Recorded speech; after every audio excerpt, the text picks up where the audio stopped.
Brianna Maitland went missing between 11:30 p.m. and 12:30 a.m. on March 19, 2004, in Montgomery, Vermont.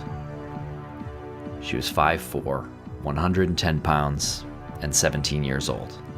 Her Oldsmobile was found backed into a place commonly referred to as the Old Dutchburn House. Her trunk was lodged into the foundation of the abandoned house.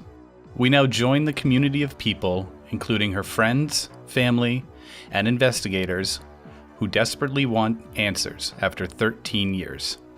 If any of our listeners have any information, please contact the Vermont State Police. Welcome to Crawlspace.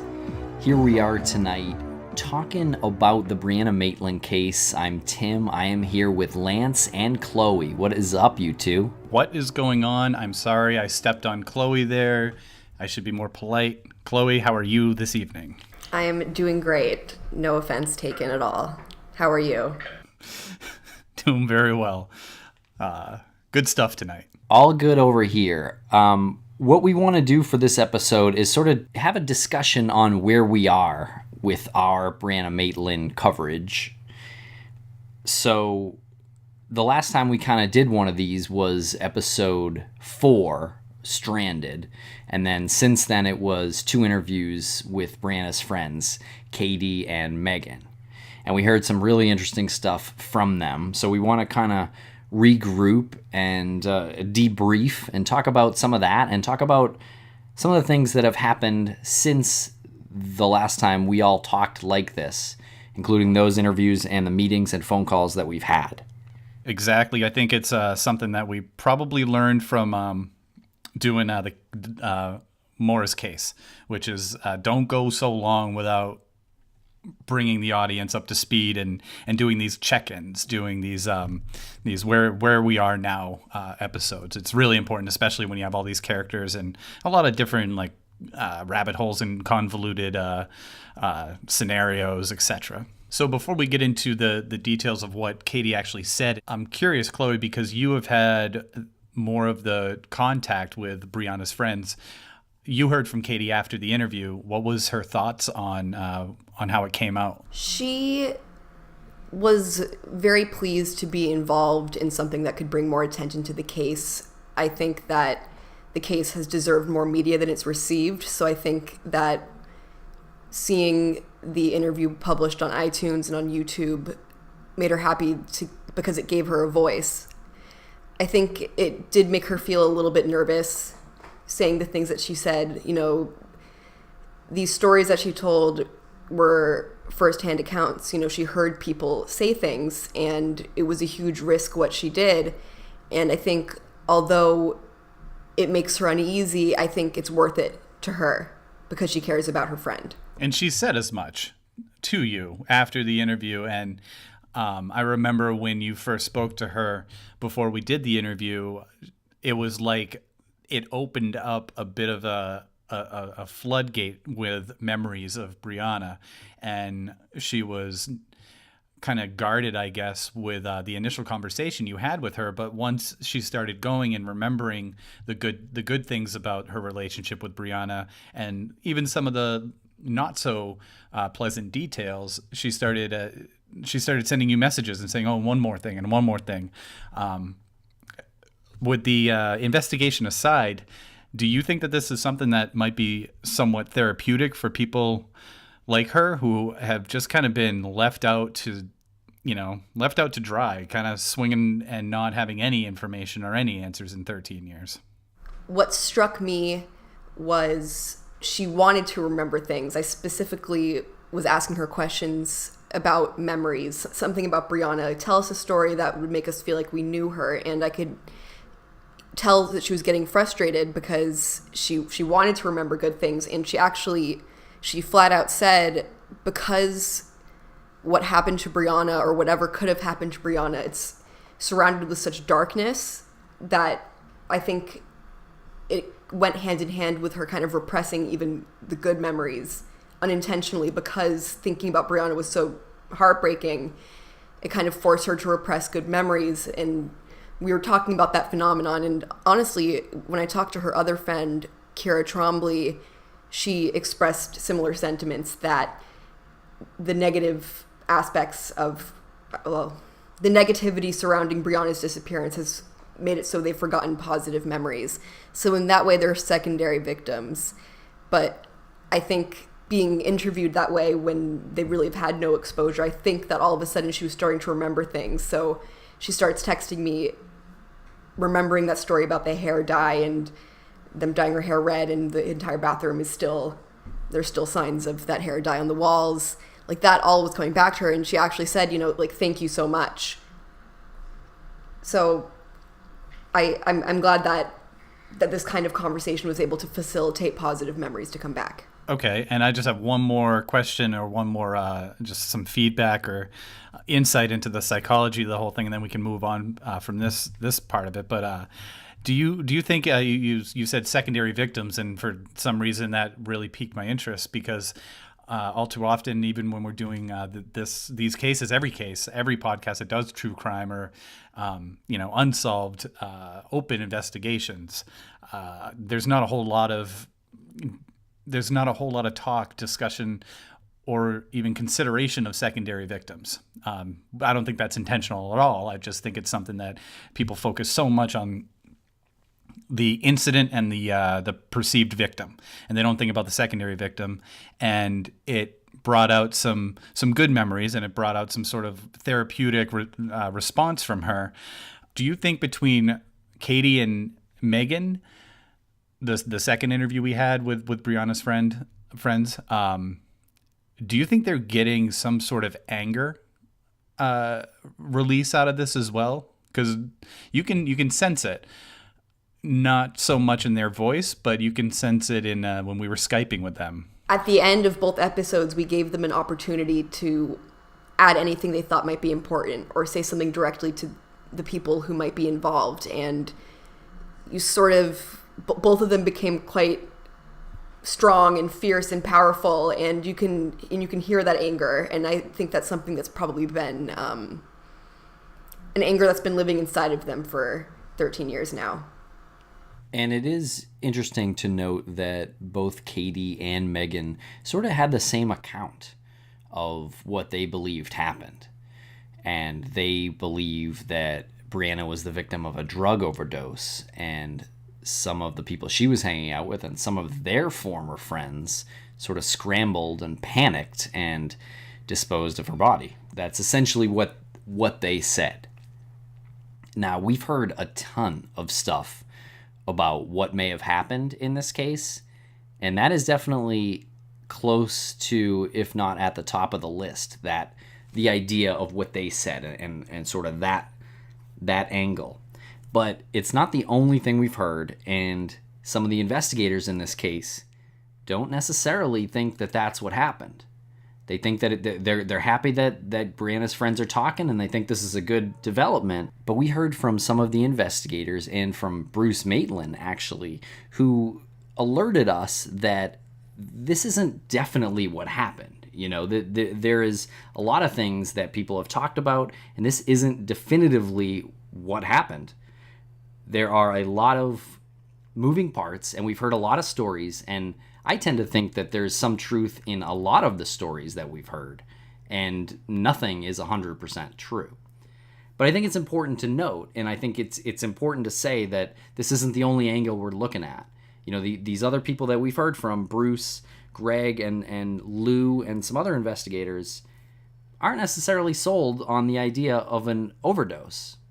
Which is true. And we heard from, like you said, we heard from Bruce Maitland, Brianna's father, and he called us after Megan's interview and said, without giving you guys too much, because obviously and legally he wants to be very careful with the information that he has, he said, it was a great interview. I like hearing from Brianna's friends, but here's a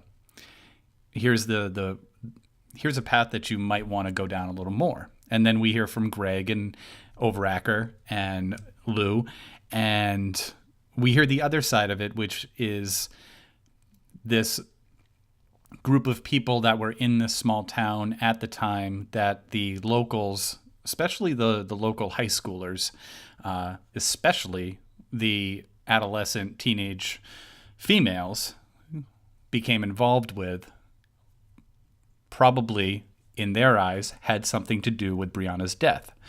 Now, the information we've heard from Katie and Megan, Brianna's friends, is an accidental overdose, and these people who were there when it happened need to, quote unquote, man up. I don't believe that it is, and you guys can stop me if you disagree, or come back if you disagree. I don't believe it's as clear cut as it's this one or it's this one. It's not A or B. It's a mesh of A and B. Perhaps it was an accidental overdose, but with this group of what we've heard to be drug dealers and violent types mixing in with the locals that have been there. Either way, one or two people from either one of these groups has the answers to this. And it doesn't matter who we put the pressure on, because like I said, I feel like at one point for a period of time in that town, these two groups were very close-knit.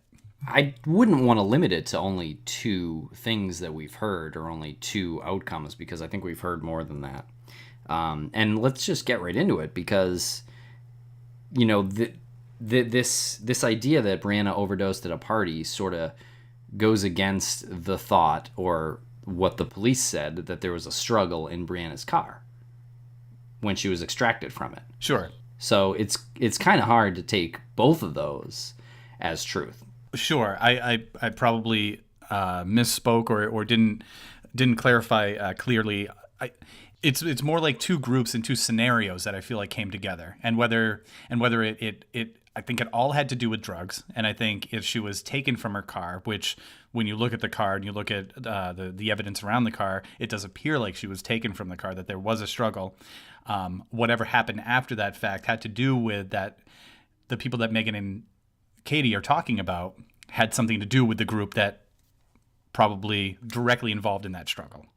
And specific scenarios are very hazy to me, because I'm not sure, right? Right, but I wanna mention that when you said it's all about drugs, it doesn't necessarily mean that Brianna was taking drugs that night. True. What I meant to she had left work at 11:30, and someone spotted her car at 12:30. Right. So that gives her an hour, and Greg has gone over this, and we've talked about this. Yeah. But it's like, how does she go to a party and overdose, and everyone scrambles and gets her car back into that bar or into the house, and then her car's spotted and everyone gets away with it? Yeah, I kind of don't think that's at all what happened. Right. I with the drug reference, I think I was getting at the reason why these two groups in the town even had a relationship was a drug related relationship. There's no question about that. Right. They weren't doing like a book of the month club, you know. But how it happened, how the struggle happened, if there was a struggle, I agree with you on that. That's and this might be one of the biggest questions in the whole case. Like, do we focus on why the car was there and what happened in the car, or do we focus on the people that were in her life directly or peripherally? Because does it matter? Does it matter? This is something that we've learned. Surprisingly, we've learned stuff. This is something that we've learned over the past couple of years. Like, what does matter? The car against that house, the car backed into that house, people can have their theories that, oh, she must have been going 30 or 40 miles an hour backwards to do that.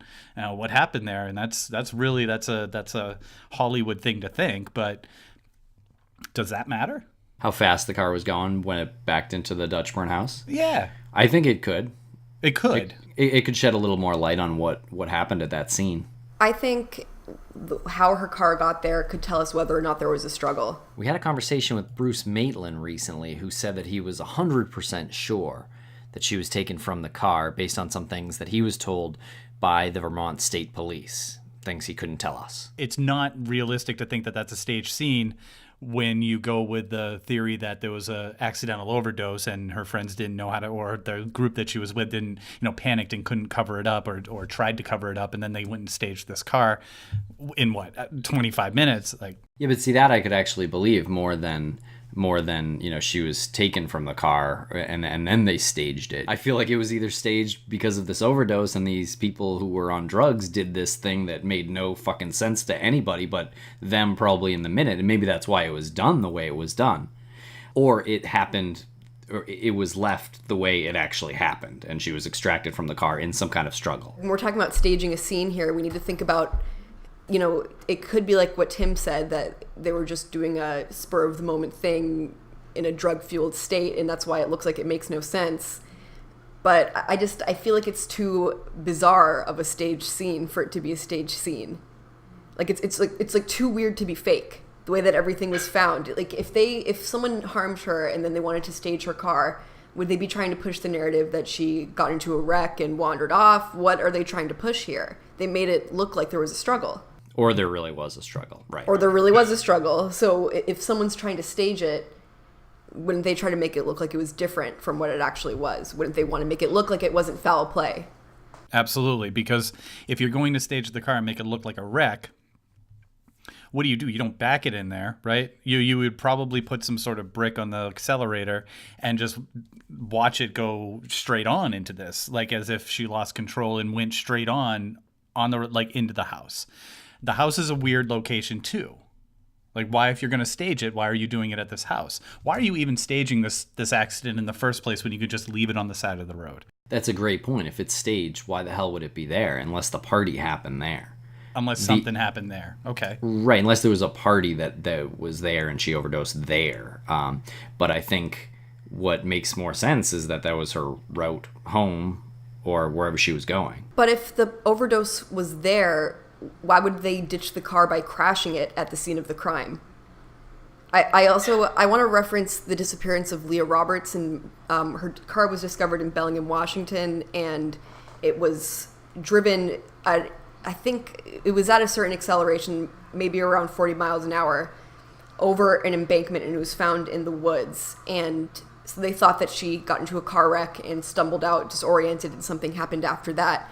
But they did more forensic work on the car and found out that it had been doctored with, and that it probably went over that embankment with no one in the driver's seat. So you have to think about the intention of what they're trying to stage. Clearly that perpetrator was trying to make it seem like there was an accident and she stumbled off. So if this was staged, what are they trying to say here? That disappearance in Washington sounds a lot more premeditated than this does. Yes. Well, in that case, she was, without getting too far into a rabbit hole, she was traveling by herself from the East Coast all the way to the West Coast and ended up in Bellingham, Washington, which is quite close to the Canadian border. So she was last seen at a restaurant bar talking to two men. She was sitting in between two men at a bar that she had seemingly just met. And there are conflicting reports about either leaving alone or leaving with one of these men. So whatever happened to her, it couldn't have been too premeditated because she was alone in a new place.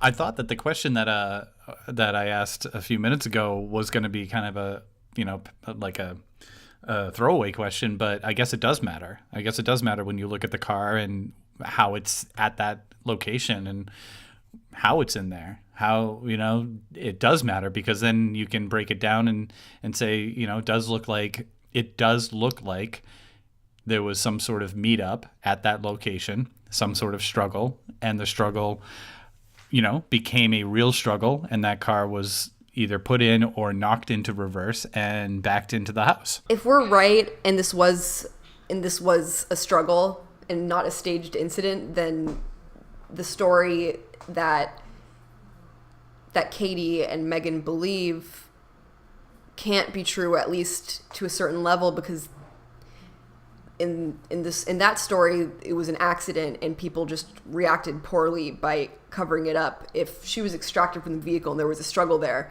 was no accident. Yeah, Katie and Megan are very brave for coming on and talking to us and saying what they did. But I think it's possible that they'd rather accept that their friend died of a drug overdose than was met with first-degree murder from people that they know. I also think that, and this is something that they both said, was that this man in question that both of them are referring to, he was their friend. And for many years, they believed he was above suspicion because he was their friend, and that biased them. But with time and experience and becoming parents and whatnot, their perspective has changed, and when that relationship died, they see it in a less biased way. So I think that they've connected those dots based on those feelings of loyalty dissipating and the stories that they've heard first and second hand. So I get where they're coming from. And there's no reason for both of these stories to be accurate, because what we've heard is their version of it secondhand.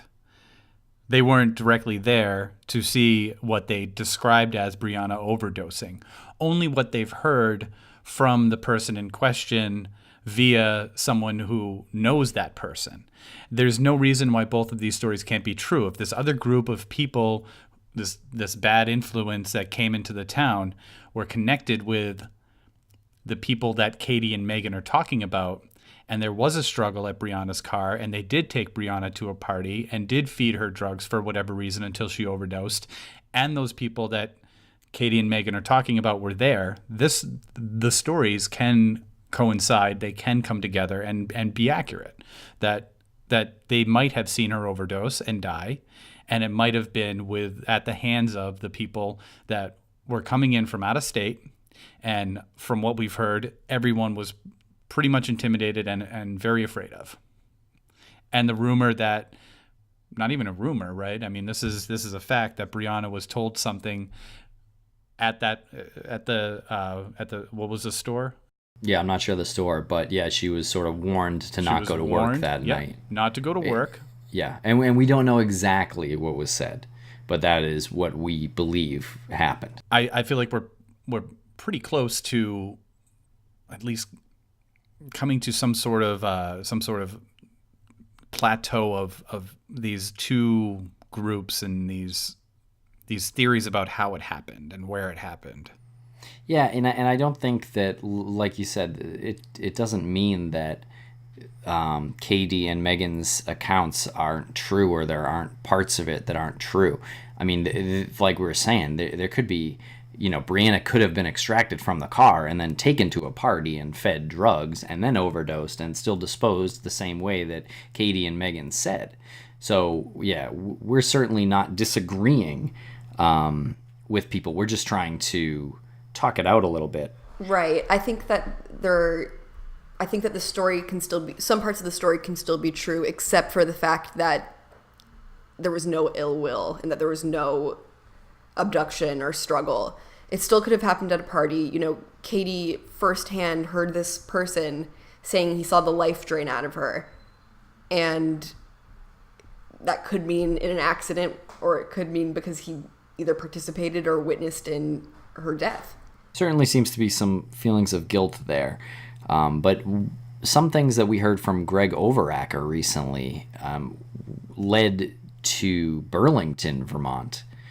And I thought that was interesting, and basically saying that Brianna had been alive potentially for days afterwards down in Burlington, Vermont. So that's like a whole nother wrench, but it is something to look into. It's definitely not something to be dismissed. Again, there are a lot of parts here, and there is some truth in, I think, all of these stories. So just know that we are still looking into all of them, and we are still talking to as many people as we can. As we've learned over the course of what we've been doing with the true crime podcasting, is that you have to keep every door open and you have to explore every avenue. And the things that are going to start happening will be, we are now dismissing certain theories that have been out there. We have the theories of the struggle at the car. We have the theories of accidental overdose. And we have certain accounts that were out there that were one thing, and we've come to find out are not accurate, or the people who've made the accounts have lied, and now we know what the truth is, which leads us down another avenue. But at least we've dismissed that one original account. So this is a process. This is a process that, like you said, we're not going to discount anything. We're not going to focus solely on one thing. You can't, but you can start dismissing them as the talk increases.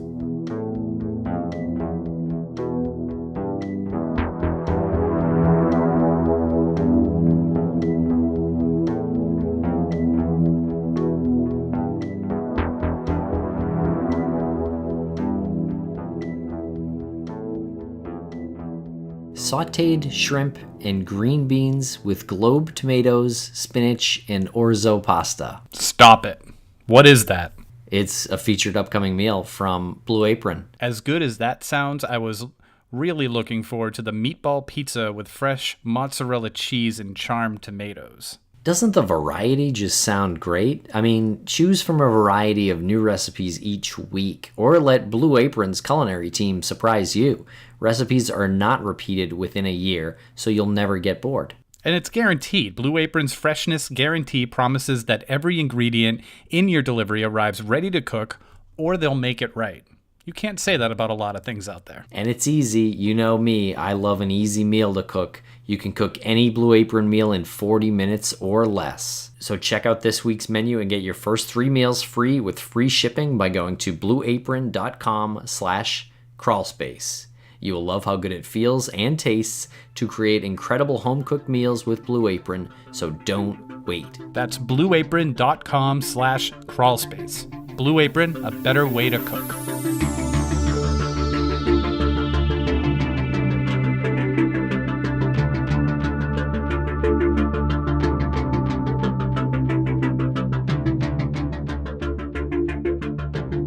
And a couple of months ago, Chloe and I met with an investigator on the case, a former police chief from a town in Massachusetts. And Chloe and I met him at the Cracker Barrel. Lou is his name. Great guy.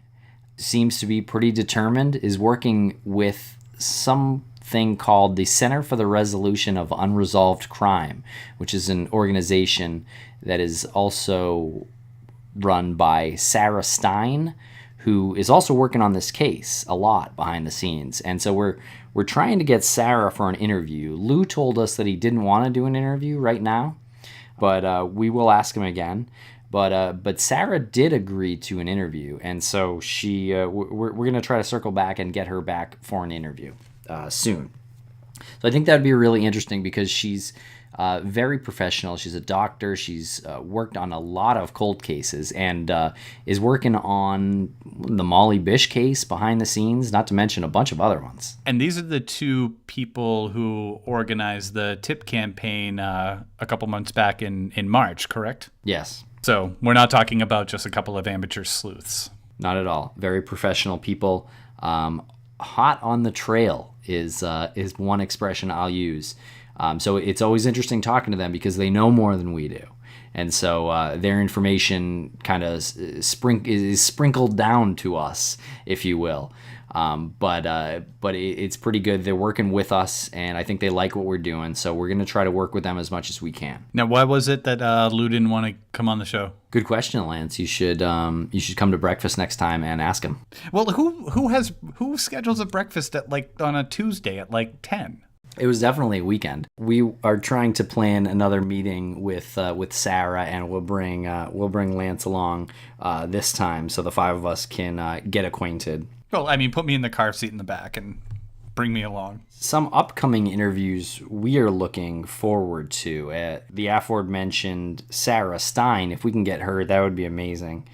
Hank Albarelli, who wrote some articles on this case early on, we spoke to him maybe a couple months ago, and he's a real interesting guy, and he also agreed to an interview, so we just haven't been able to lock down a schedule, a time and a date. So hopefully we can get him on soon, because I think he has a voice that you would really love to hear from in this case. It's definitely a lot different than most of the people we've heard from so far. Yes, that gentleman is a character. He's got a lot of theories about a lot of things, but what he talks about here with Brianna's case is definitely worth a listen. And Keeley is someone that we've been trying to get on. Have you made any progress with Keeley, Chloe? We are actively in communication, just trying to find a good time. You know, she's busy and she's a mom, so we're just working it out. But she is very interested in talking. And to remind the listeners, Keeley is the young woman who had punched Brianna at a party, and that resulted in a concussion. There was a disagreement, an argument, and turned into a fight about what we think is jealousy over boyfriends. But this is why we want to have people like Keely on, is because there's this perception out there that soon thereafter their fight, and you can go online and you can see the pictures of Brianna's face after Keely punched her. There's a perception that Keely might have had something to do with Brianna's disappearance. Right, because this was just a few weeks before Brianna went missing. So naturally, that's where a lot of people start to look, and I'm sure investigators did too. And if they found anything, we wouldn't even have this podcast, right? If they found something about Keely and she was directly involved, if law enforcement, if they're doing their job, then they've arrested the guilty party. And it goes back to what we were talking about earlier on, that part of the story is true. And you want to make sure that you have all of these scenarios and you consider all of them, but you need to start stripping away the ones that you prove inaccurate.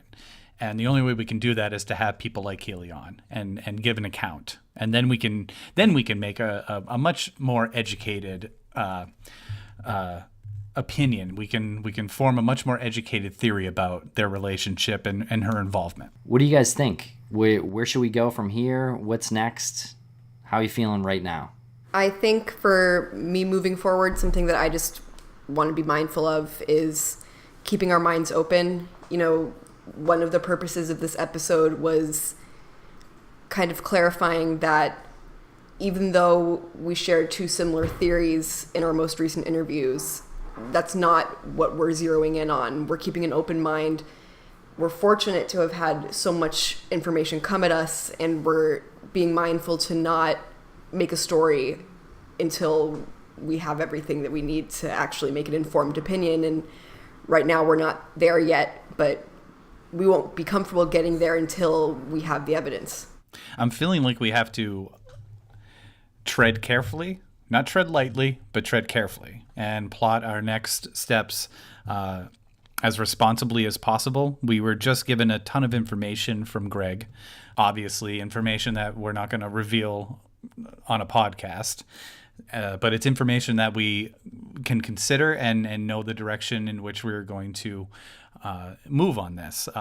For anyone who listens, obviously if you're listening now, Crawlspace is divided up into a few different cases. So you're not going to strictly get Brianna. You'll get a couple of episodes of the other cases that we work on, which also gives us some time to produce these Brianna shows.